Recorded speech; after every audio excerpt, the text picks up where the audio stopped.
Assalamualaikum dan salam Sarawakku sayang. Buletin Ukas edisi malam 11 September 2020 bersama saya, Lia Amira Anarikos. Tumpuan berita. Ketua Menteri Sarawak Datuk Petinggi Dr. Abang Haji Abdul Rahman Zohari Tun Datuk Abang Haji Openg hari ini hadir menyampaikan amanat beliau di sesi randau minum petang bersama ketua-ketua masyarakat bertempat di Hotel Hilton, Kuching. Beliau berkongsi mengenai sejarah Sarawak yang melibatkan peranan ketua-ketua masyarakat bermula daripada era pemerintahan Sultan Brunei sehingga ke era kemerdekaan.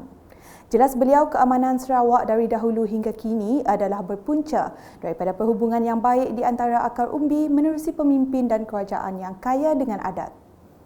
Jadi untuklah nak kita pertahankan sebab kalau nya kena orang tuan kampung dah tahu hal adat tu, kita pun kedaya tuan. Sebab kerana dari sudut struktur ya, kita di negeri Sarawak kita ada orang yang tahu dengan adat, orang yang tahu dengan kedai menguruskan anak buahnya. Turut hadir Setiausaha Kerajaan Negeri Datuk Amar Jaul Samion, Menteri Muda Undang-Undang, Hubungan Negeri dan Persekutuan dan Pemantauan Projek Datuk Sharifah Hasidah Said Aman Ghazali, Ahli Parlimen Batang Lupar Datuk Seri Rohani Abdul Karim, Menteri Muda Utiliti Sarawak Datuk Dr. Abdul Rahman Junaidi serta Adun Tupong Fazruddin Abdul Rahman. Berita seterusnya. Setiap penerima geran projek kecil luar bandar MRP di kawasan Dun Asajaya perlu menggunakan geran yang diterima daripada Kerajaan Sarawak dengan sebaiknya untuk kesejahteraan masyarakat setempat. Menteri Pelancongan Kesenian dan Kebudayaan Sarawak yang juga Adun Asajaya Datuk Abdul Karim Rahman Hamzah berkata, setiap para penerima perlu menggunakan geran MRP seperti yang dipohon sebelum itu. Kepada sekolah tapi kepada PIBG dan badan-badan yang lain, badan-badan rekreasi dan sebagainya. Kadang-kadang kita terlepas pandang juga, ada juga setiap kali selepas pengagihan seperti ini kita akan ada dapat telefon ataupun panggilan daripada kampung-kampung ataupun badan-badan yang kadang-kadang biasa menerima tapi kadang-kadangnya terlepas pandang. Beliau berkata demikian semasa majlis penyerahan geran MRP Adun Asajaya di Dewan SMK Hajah Laila Taib Asajaya hari ini. Dalam majlis tersebut, beliau menyerahkan geran MRP sebanyak 1.395 juta ringgit kepada sebanyak 115 penerima. Antara penerima geran tersebut adalah sekolah-sekolah, kelab, persatuan, masjid dan surau di Dun Asajaya. Dalam majlis berasingan, beliau memberitahu mesyuarat Jawatankuasa Pembangunan Belia Negeri Sarawak yang ketiga bertujuan membincangkan permasalahan belia di samping memenuhi aspirasi-aspirasi mereka.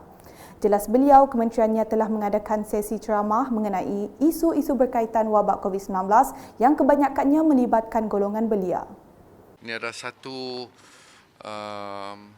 mesyuarat yang boleh kita anggap sebagai cukup penting sekali dalam usaha kita untuk merapatkan diri kita dengan belia untuk kita memenuhi aspirasi-aspirasi mereka.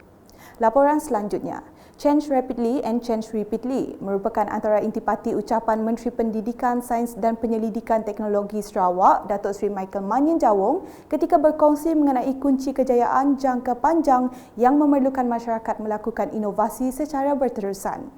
Jelasnya, kreativiti dan inovasi boleh dilakukan bermula dari rumah dengan pendedahan awal dan kebebasan kepada anak-anak yang berumur 2 hingga 8 tahun untuk berfikir secara kreatif dalam kehidupan mereka. Beliau berkata demikian dalam majlis penutupan Konvensyen Penyelidikan, Inovasi dan Kreativiti PIK 2020 bertempat di Dewan IPJ Kampus Tun Abdul Razak, Kota Semerahan pagi Khamis. Kementerian Pendidikan, Sains dan Penyelidikan Teknologi Sarawak telah menyumbang dana untuk pengelolaan konvensyen tersebut selama 3 hari melibatkan sejumlah 107 inovasi dengan tema membiasakan yang luar biasa. Beralih ke laporan mengenai kejadian tanah susur yang berlaku di kawasan Rumah Panjang Bujang Minggan yang telah menimbulkan kebimbangan kepada penduduknya. Menyedari keadaan itu, Adun Batu Danau Paulus Palu Gumbang telah melawat dan mengadakan tinjauan ke atas kejadian tersebut. Katanya beliau telah meminta tuai rumah mengemukakan permohonan bantuan peruntukan kepada Jawatankuasa Pengurusan Bencana bahagian Limbang beserta dengan kertas kerja yang lengkap. Beliau berkata demikian semasa mengadakan lawatan ke lokasi tanah susur di Rumah Bujang Minggan, Kampung Rantau Kiran. Sekian bersama saya Lia Amira dan kru penerbitan. Dapatkan berita-berita terkini Sarawak setiap hari di Facebook, Instagram, Twitter dan aplikasi Telegram Bulletin UKAS serta UKAS Channel di YouTube.